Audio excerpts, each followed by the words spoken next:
1 year after the movie, Jack, not learning his lesson, wants to improve Halloween once again. This time he gets a new weapon from Dr. Finkelstein called the Soul Robber, which looks like one of those sticky hand goobers from the 25-cent vending machines. Jack leaves town in search of new scares. Of course, things go to hell while he's away. Oogie Boogie is sewn back together by lock, shock, and barrel. Oogie then takes most of the holiday leaders, and it's up to Jack to get them back. It's a good enough reason to make a game. The Oogie Casino is now open!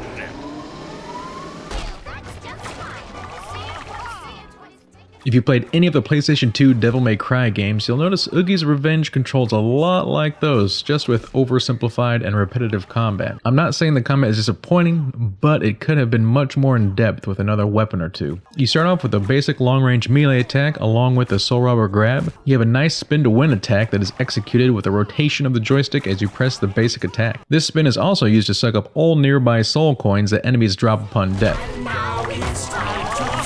You do have a much larger and more destructive uber spin to win move that is a little bit harder to activate, but once you do, it's one of the most satisfying attacks in the game.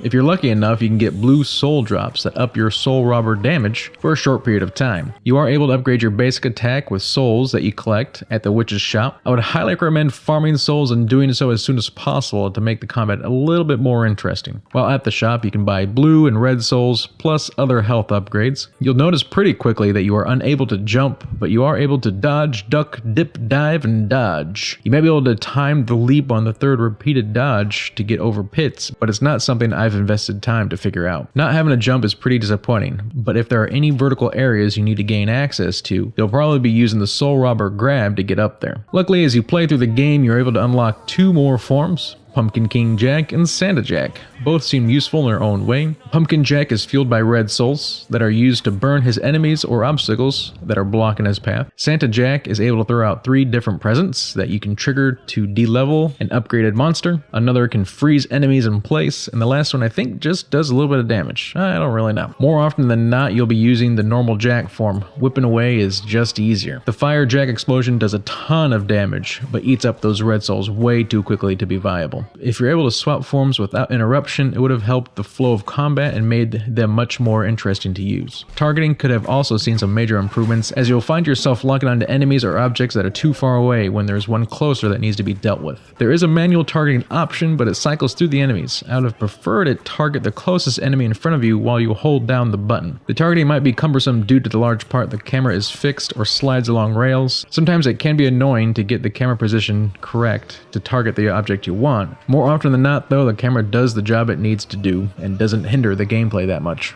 There are 24 chapters in Oogie Boogie's Revenge, which have you running all over the world of Nightmare Before Christmas. The stages themselves are pretty linear, but you have the freedom to go back to the old areas to explore and farm for souls, which helps make the world feel a lot more larger as a whole. There is, of course, backtracking, so you'll be seeing most of the areas more than once. After you finish each chapter, you're graded on speed of completion, combos, damage taken, and exclamation points. The better your score, the more souls you get, and if you score all A ranks and above, you can get a cool action figure, which you have the option to look at while in Jack's house. From there, you can also see your ranks and stages, listen to music you've unlocked, and rewatch cutscenes. There is a closet as well, but I haven't managed to unlock anything for it. Rather quickly, you are thrown into a boss battle with one of Oogie's shadow clones, and it might throw you off guard at first when it breaks into a song and dance timing game. I know it took me a moment to figure out what was going on, and if you're terrible at rhythm games like me, you can still beat the boss while failing the dance portion. It's only there to add some fun and do some extra damage.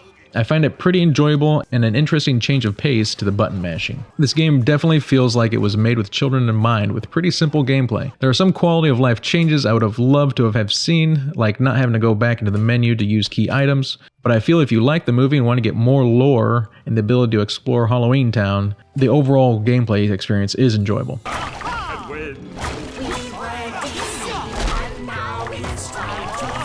One of the best features of Oogie's Revenge is the fact that they pulled so much music from the movie and even created their own to go along with the game. Listening to This Is Halloween while in combat is pretty cool, and the combat songs do change depending on the zone so it doesn't get too repetitive too quickly. The voice acting is spot on, and it looks like they got a few of the same voice actors from the movie. All the sound effects and the bones rattling to the whipping sounds are clean and clear.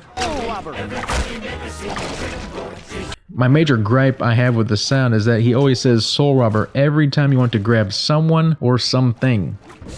wobber, toe wobber, toe wobber. Alley and carried her off toward the cemetery. I've heard the cemetery is pretty dangerous these days. For a game that's 16 years old that looks pretty dang good, following the Tim Burton art direction, this game will have one of the timeless graphical looks no matter how old it gets. There are some graphical issues like shadows popping in where they shouldn't, but overall it's impressive how well the game runs on the PlayStation 2. I only remember it slowing down one time when I killed a few larger enemies all at once. The power of the emotion engine couldn't handle all those soul coins. Oogie's plan. He used his henchmen to abduct the other holiday leaders. Even with all its flaws, Oogie Boogie's Revenge is an enjoyable gaming experience. If you're wanting to get your kid into a game that plays like Devil May Cry without such a demonic story, this is a good option, even though there are some questionable moments. Don't be afraid. It's time to go back to the hanging tree. With a game time of about 10 hours or less on your first playthrough, Oogie Boogie's Revenge does a good job at extending Jack Skellington's story without overstaying its welcome. If Nightmare Before Christmas, Oogie Boogie's Revenge is in your collection, I feel this game is worth a playthrough. Alright everybody, hope you liked this retro review. Like, subscribe, hit that notification bell if you want to see more content like this. Stay safe, stay retro, and I hope you find the games you're looking for. Later.